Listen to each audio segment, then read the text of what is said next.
यार कभी किसी ने आपसे कहा कि आपका दिमाग डिफेक्ट है, कि आप कभी ढंग से एक पेज तक नहीं पढ़ पाओगे?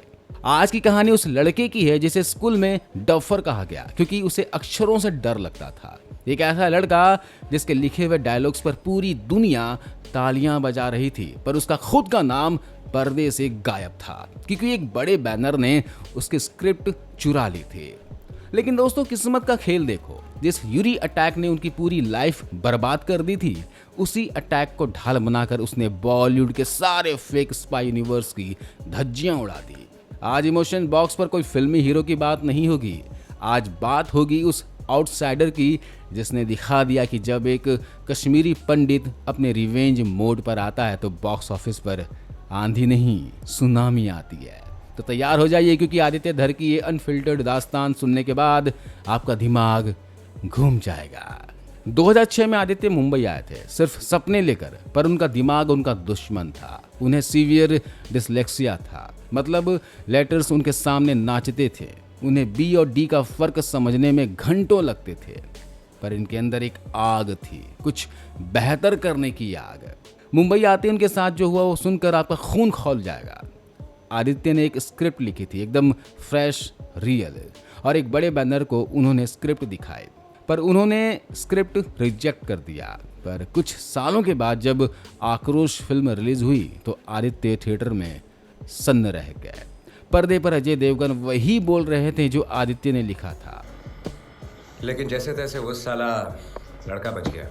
सीन वही थे जो उन्होंने सोचे थे, पर नाम क्रेडिट नहीं था।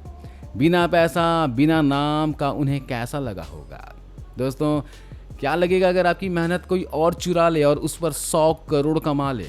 क्या आप उस वक्त टूट जाओगे या फिर लड़ोगे? कमेंट में जरूर बताना।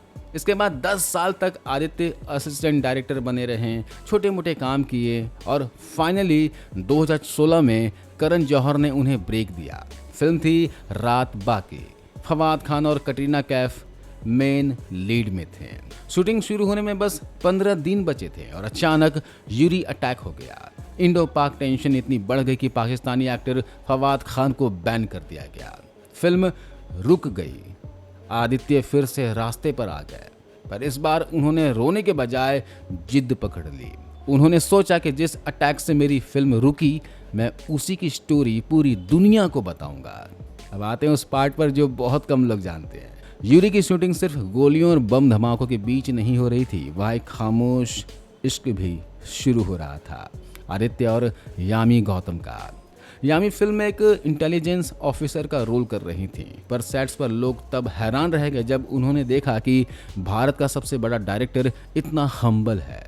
आदित्य शूटिंग के बीच सबको सर और मैम बोलकर बात करते थे। यामी को उनका ये ग्राउंड नेचर भा गया। इनकी लव स्टोरी कोई बॉलीवुड मसाला नहीं था, ना कोई बड़ी पार्टी थी और ना कोई पेपराजी। इन्होंने तो लॉकडाउन में एकदम प्राइवेट शादी की, वो भी यामी के घर के आंगन में, एकदम सिंपल हिमाचली स्टाइल में।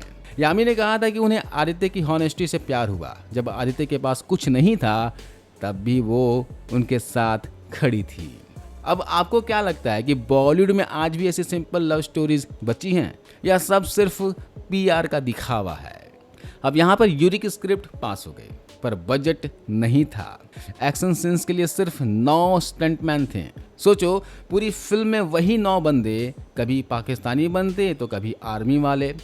और वो रात वाला सीन याद होगा आपको, इनके पास लाइट्स रेंट करने का पैसा तक नहीं था। उन्होंने सिर्फ 12 स्ट्रीट लैंप्स खरीदे और उन्हीं को उखाड़ उखाड़ कर हर सेट पर लगाया।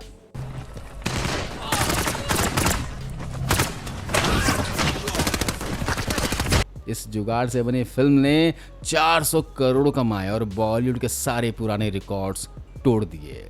अब सक्सेस तो मिल गई, लेकिन सक्सेस के बाद भी पॉलिटिक्स हुई। आदित्य का ड्रीम प्रोजेक्ट अश्वत्थामा को बजट का बहाना बनाकर बंद कर दिया गया।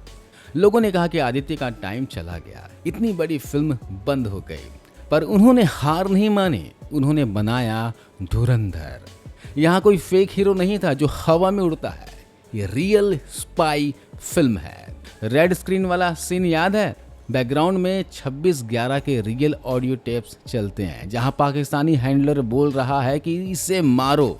भाई वो सुनते ही हॉल में बैठे हर भारतीय का खून खौल उठता है। औरत, बच्चे, बूढ़े, सबको मारना है मेरे लिए, सब काफिर है। दोस्तों, आदित्य ने साबित कर दिया कि वो सिनेमा में सिर्फ पैसा नहीं बल्कि एक लेगेसी छोड़ने आए हैं। आज जब बड़े बड़े सुपरस्टार्स इनके पीछे भाग रहे हैं, तब सबको समझ आ रहा है कि एक आउटसाइडर जब अपनी औकात पे आता है तो सिस्टम हिला देता है। डिसलेक्सिया लड़का जिसे लोगों ने रिजेक्ट किया, आज वो भारतीय सिनेमा का नया मास्टरमाइंड है। आपको क्या लगता है, क्या धुरंधर और धुरंधर 2 ने बॉलीवुड के बाकी स्पाई मूवीज पठान, टाइगर को पीछे छोड़ दिया है? आप कमेंट्स में जरूर बताना। अगर आपको ये रिवेंज स्टोरी पसंद आई हो तो इमोशन बॉक्स को सब्सक्राइब करो और आदित्य धर के लिए एक जय हिंद कमेंट में लिख दो। मिलते अगले एपिसोड में। जय हिंद।